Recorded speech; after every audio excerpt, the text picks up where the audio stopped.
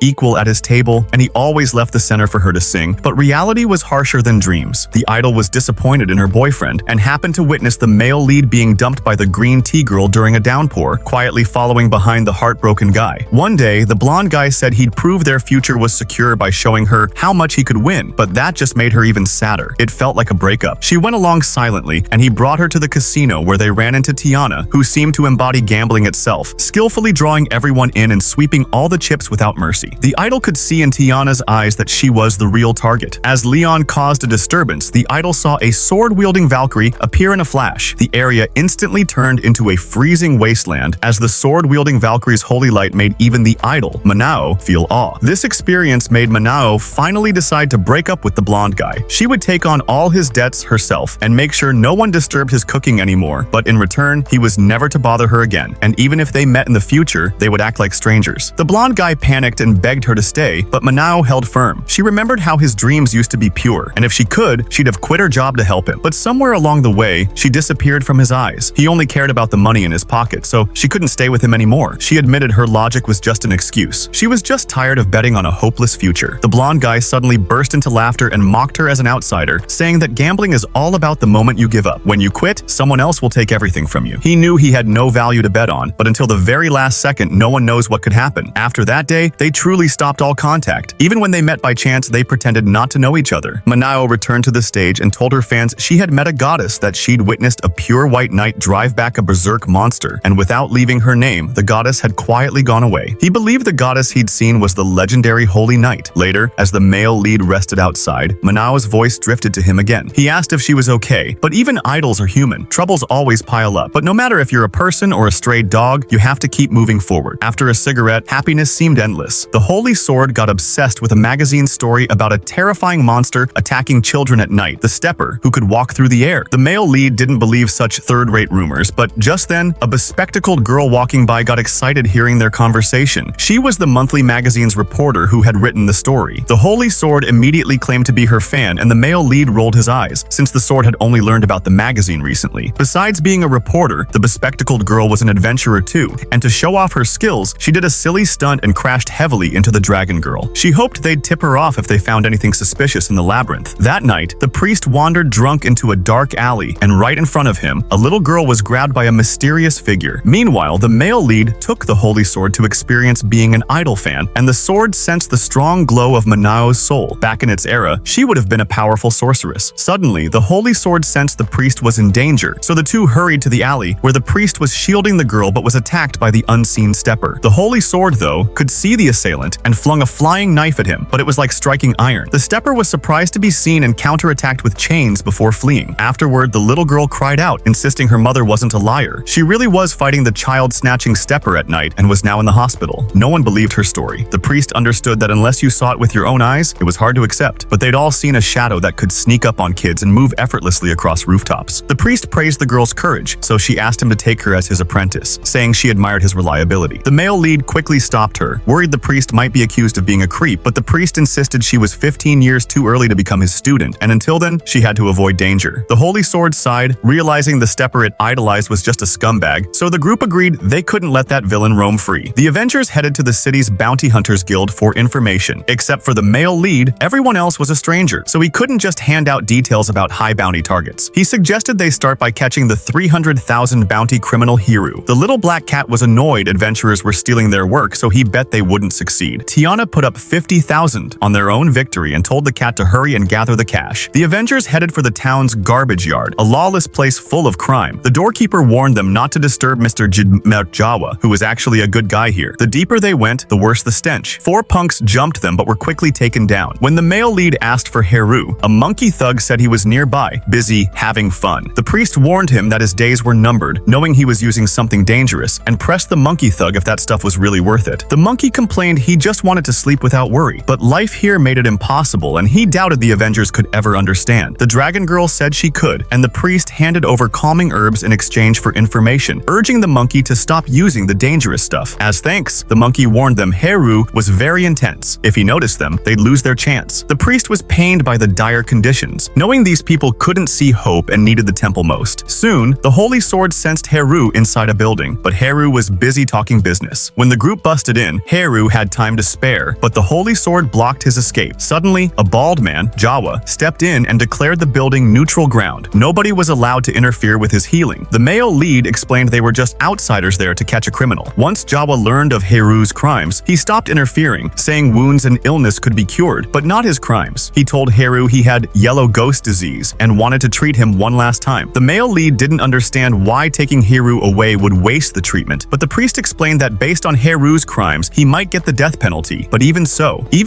it was the priest's duty to do his best. If a mistake was made, at least Heiru could live out his last days peacefully in jail. The priest noticed Jawa was a priest too, and was surprised that someone who could cure yellow ghost disease wasn't in higher demand. Suddenly, the Holy Sword asked if Jawa knew anything about children being kidnapped nearby, but Jawa hadn't heard of it. Heiru, however, claimed he'd seen a suspicious reporter giving candy to kids. After successfully capturing Heiru, the receptionist provided information about the stepper, but it was all just local legend. The guild didn't want them chasing myths and preferred they focus on regular bounties. The male lead explained that they weren't chasing urban legends, but investigating kidnappings rumored to be the steppers doing. When it came to suspicious people talking to kids, the receptionist pointed out there was one right here. The bespectacled reporter who happened to be giving candy to a girl, matching Heiru's claim. No one fully believed it, but the reporter giving out sweets was likely the one Heiru saw. The Holy Sword remembered that the stepper was light and carried chains, but when the dragon girl had met the reporter, she noticed the reporter was surprisingly heavy. Just in case, the male lead had everyone guard the exits and ask the reporter about her interview and what she did that night. Realizing her cover was blown, the reporter played dumb. The priest confessed he was anxious around teenage girls. Just being near them made him feel uneasy and short of breath, since he'd once been framed and falsely imprisoned by a girl that age, leaving him with lasting trauma and nightmares. Today, a friendly big sister introduced the girl's mother, Ida, who turned out to be a famous adventurer the male lead knew. In her youth, Ida had explored dungeons with Fae Fizi, the idol. The dragon girl was thrilled to hear idol gossip. According to Ida, Fae Fizi was now an S-rank adventurer. Ida had come to put a stop to the stepper rumors, worried they were too dangerous for her daughter. The priest took the chance to confess her fear of teenage girls, sharing that she had been wrongly accused by a girl and jailed, which still left her trembling when she saw young girls. The girl was understanding, saying she saw the priest as a teacher, not a crush, and that for love she'd be more careful. The priest felt strangely rejected, but Ida suggested the Avengers give up. Having fought the stepper herself, she knew they were outmatched. The male lead refused to take orders from her, insisting that it was their choice to act. Even if they knew the stepper was strong, they couldn't just ignore children being taken. Ida had counted on this. By labeling the stepper a kidnapper, she got the Adventurers Guild to issue a bounty, since the knights ignored urban legends. Ida herself wanted out, fearing for both her daughters and her own life. The male lead replied that he couldn't quit yet, believing there was a way to win. He started by preparing 4 bowls of mushroom soup. The dragon girl sniffed it and immediately knew it was top-shelf stuff, worth at least 50,000. These mushrooms could awaken latent magical powers, vital for fighting the stepper, since they'd have to attack and dodge repeatedly up close, which called for agile magic. Only the male lead and dragon girl were suited for melee, but only the male lead could channel that kind of magic, so he began special training, jumping 10 times on a rope tied at both ends. He started strong but fell after just 3 seconds. Meanwhile, he warned girls never to walk alone at night, and thankfully, his team was nearby to stop a disaster. They surrounded the kidnapper, but their face was hidden, and in a blink, the suspect leapt onto a rooftop and escaped. The Holy Sword saw the enemy using attack, movement, and interference magic all at once. Surely not humanly possible, so it had to be some magic item. Tiana remembered someone who knew about magical tools, so the male lead took food to the prison to consult Leon. He asked about tools that could hide a person's scent or face. Leon said there was a magic item called the Phantom King Orb, which could do that, and the best way to break the spell was to shout the user's real name, but only if you're absolutely certain of their identity. After more training, the male lead could now leap back and forth on the rope with magic. The priest discovered that nearby rooftops kept needing repairs, as the kidnapper always moved over them, so wherever there was damage, that was likely their haunt. The party returned to the junkyard for information. The doorkeeper said an unidentified child's body had been sent to the cemetery. On their way to the cemetery, the Holy Sword used telepathy to warn they were being followed and might be attacked at any time. Just as he said this, someone leapt from a tree and ambushed the male lead. I dodged with magic, and the bespectacled reporter, believing he was the stepper, landed a punch on a fence. The Holy Sword jumped in to help, using her special clone magic, but shockingly, the reporter could use it too and neutralize the move. Suddenly, the male lead shouted the reporter's real name, catching her off guard. The two realized they'd each mistaken the other for the stepper. The reporter confessed she'd once been called the stepper, but wasn't the kidnapper now. The stepper was just a name for anyone sneaking across rooftops at night. Because of an old misunderstanding, she couldn't go back to her newspaper or the guild. The male lead recalled seeing her use ancient clone magic, so everyone went to the cemetery to open the coffin and check the body. At first glance, there was nothing unusual, but the reporter pointed out the girl's face. At last, the priest saw what was wrong. The corpse's face was unnaturally flawless. That meant their perceptions had been interfered with, and behind the body they found shards of the Phantom King orb, still releasing a faint mind-blocking power. Once the interference faded, the corpse's true form was revealed. Old burn scars on her arm, a mole on her neck, and signs of yellow ghost disease treatment in her eyes. She wasn't just an unknown teacher, she was someone deeply loved by her family. They checked missing person notices and soon found the girl's relatives. She'd been missing a month, and her body had last been seen at the junkyard, so the Stepper's lair must be there. The priest had already guessed who the culprit was. To keep any more children from dying, they had to stop that person. Most of those creating yellow ghosts had no family, and Jawa, the doctor, had spent years treating the disease, which was spread through close contact and unfairly seen as a shameful illness. Jawa's daughter caught the disease while caring for patients, and even after her death, cruel rumors never stopped. Jawa devoted himself to finding a cure, so her death wouldn't be meaningless, but his path twisted over time. The male lead finally caught the Stepper's trail and realized the Stepper's patterns seemed to invite capture, almost like a challenge. He figured out why the Stepper kidnapped kids and used the junkyard as a base, and he knew the Stepper was actually Dr. Jawa. The priest explained that the only reason yellow ghost disease hadn't spread through the whole city was because someone kept it contained at the junkyard, using it as an experimental ground and the kidnapped kids as test subjects. The male lead struck with gravity magic, knocking Jawa from the rooftop while the rest had been lying in wait. The priest knew Jawa's daughter had died from the disease, but not how much rumor and slander she'd faced. Even after death, the attacks continued. Jawa only wanted a cure, so her sacrifice would mean something, so he kidnapped friendless kids. He didn't care how many of them died. The priest was heartbroken. He'd thought Jawa's way of living was admirable, never suspecting such evil in the shadows. Jawa scoffed at the idea anyone could be pure, but the priest angrily brought up the golden-haired girl in the graveyard. Her parents had wailed over her death, begging to know why she had to die, and everyone who knew her mourned her deeply. She wasn't the nameless nobody Jawa pretended. She was loved, just like Jawa's own daughter. The priest insisted that even if he wasn't a priest anymore, he couldn't give up his pride. Jawa admitted he'd bought his position and wasn't noble, but the priest said all the people he'd healed would surely disagree. They must feel grateful to him. Jawa called him naive, but maybe that kind of naivete could open new paths. Just then, the holy sword sensed an intruder. A black armored figure blasted a beam through Jawa's abdomen, having come to silence him. The assassin revealed he'd left clues on purpose, waiting for the team to arrive. The priest tried to heal Jawa, but the armored man stopped him, telling him to save his magic for his friends, because everyone present would be leaving in tears. The dragon girl and the mage attacked, but the armored man dodged easily and knocked them both out. The priest wanted to heal, but Jawa said he was always the weak link, his misplaced priorities only causing his friends needless pain, and his kindness was just self-satisfaction. The male lead wanted to fuse with the priest, but the priest hesitated, unsure if he should save Jawa first. Suddenly, the bespectacled reporter's voice echoed in his head. She'd help stall for time. The armored man was caught off guard by her flying kick. She knew he was actually White Mask, an arms dealer who worshipped the demon god. He replied that the more you knew, the sooner you died, and fused with the male lead to become man on top of man. They realized the armored man was like the holy sword, a forbidden weapon with a will of its own. To avoid a 2-on-1, the armored man trapped the reporter in a red barrier that grew hotter by the second. The two heroes wanted to break in and rescue her, but the holy sword stopped them, warning they'd be crushed instantly. The armored man went on the attack, his sword heavy as a mountain, so they relied on speed to stay alive. The reporter was already thinking about what her tombstone should say, but the armored man couldn't handle both sides at once. The barrier weakened, and she seized her chance to escape. The two heroes were darting through the air at high speed when the armored man blocked their path, but the holy sword transformed into a boomerang, spun around, and struck his mask. Realizing the tide had turned, the armored man retreated, but not before launching a flare. No one knew how long they'd been unconscious when they woke up, and the dragon girl tried to move Jawa's corpse, but the reporter stopped her. After such a long period under pressure, suddenly relieving it would send Jawa into shock. Jawa knew he wouldn't last much longer, since he was already infected with yellow ghost disease. He urged everyone to leave, since the place could collapse at any time. Li Zi agreed that Jawa was right, but before they left, the priest could at least ease Jawa's pain, and Jawa promised to tell his daughter all about their adventure. The priest was heartbroken at Jawa's death, thinking he was used to loss by now, but the dragon girl insisted he'd done amazingly and believed Jawa found redemption in his last moments. Although the ordeal was over for now, the reporter warned the threat wasn't gone. The armored man, a forbidden weapon, and whoever was controlling him were still out there. Plus, everyone was still wondering who the reporter really was, since she seemed to know all the inside details. From their fusion ritual, she guessed the holy sword was the half-sword, actually a spirit-level anti-demon training program, product name 5 Swords. When they found the idol hiding under their building's eaves from the rain, the brothers, after the child abduction case was solved, everyone everyone in the group found themselves holed up at home, each lost in their own thoughts, as memories long buried under busy days began to resurface. The male lead remembered when his father took him, just a boy then, to the labyrinth city to seek help from his uncle Argus. On the road, they were attacked by bandits. His mother quickly pulled money from a hidden compartment and told the boy to hide. Even as she called out Argus's name from the carriage, she was still killed. While the bandits ransacked the carriage, the boy snuck out and ran straight into the man they were seeking, Uncle Argus, who threw a knife and killed the bandits, then adopted the boy and taught him everything about being an adventurer. But that was all in the past. Years later, differences in ideals got the male lead kicked from Argus's team, and he sometimes wondered if, had he not run away, he could have died with his parents. He was awakened from these heavy thoughts by the sound of rain and singing outside the window, and when he looked, he saw his idol, Manao, sheltering from the rain. He got to return Manao's umbrella, and Manao remembered how, on another rainy day, he saw the male lead dumped and alone, which made him go over and talk. Maybe that moment saved them both. Since the group defeated Jawa, the priest now provided medical care to everyone at the junkyard. The blonde guy was excited to learn it was the priest who killed Jawa. He'd bet on it and broke 3 ribs in the process, but was thrilled to have been right. For the blonde guy, the priest had just taken over Jawa's power, but he couldn't tell if what he was doing was out of memory or for himself. Ever since Jawa's death, Tiana would wake from nightmares, knowing she shouldn't gamble when her gut didn't tell her to, but still tried to live as before. Even if no one tricked or accused her anymore, she still felt empty, and the seemingly easy days felt hollow. When the dragon girl met up with her friends, she noticed everyone seemed distant, as if haunted by lingering sadness from the stepper case. The Holy Sword found the priest still healing people, and though team rules said not to interfere with each other's business, the sword stayed to guard him out of concern for safety. After reuniting, the dragon girl realized everyone seemed at peace, but she couldn't forget the past, especially her old captain, Kalios, whom she once pledged her life to, only to be betrayed and robbed of everything, even the Dragon King Pearl. She couldn't forgive the theft of her tribe's greatest treasure. On the street, she heard a familiar voice. The same street vendor who once falsely accused her of breaking a trinket was now accusing a tiger girl. Having been tricked by him before, the dragon girl stood up for the newcomer. Her friends were all out preparing for the festival, and the dragon girl hoped to enjoy delicious food at the celebration. She wondered if her anger would ever fade with time and whether that would be good or bad, but she knew she had to cherish the present. As the dragon chief's daughter and a proud dragon warrior, her sacred duty was to serve humanity's heroes. The bespectacled girl rushed up, full of energy, proclaiming that the legendary dark demon god was about to be revived. Most didn't believe her, but she insisted this time her investigation had found a link to the white mask case. The black market for spirit pearls had been broken up, and as she pieced together all the clues, it was all tied to the underworld. Her magazine would stir things up. The dragon girl wondered if her lost Dragon King Pearl had ended up on the black market, and though she knew she shouldn't cling to the past, she treasured the fun she had with everyone now, even as she felt she was running away from something. Tiana said, "Why not? If you care about something, go for it." And this time she wasn't alone, since everyone was willing to help. The bespectacled girl rallied the group, saying as partners in justice, they had to root out evil in the shadows and teach them a lesson. Afterward, the Holy Sword asked the bespectacled girl, as someone who would outlive humans, how she felt about the male lead, since as one of the 5 swords designed to train humanity, her opinion mattered. She said he wasn't bad, and even though none of them seemed very ambitious about defeating the Demon King, they were just a bunch of 20-somethings after all, it was already impressive that they'd survived this long. She was in no hurry, and figured maybe, by some miracle, they'd find a way to defeat the demon god someday.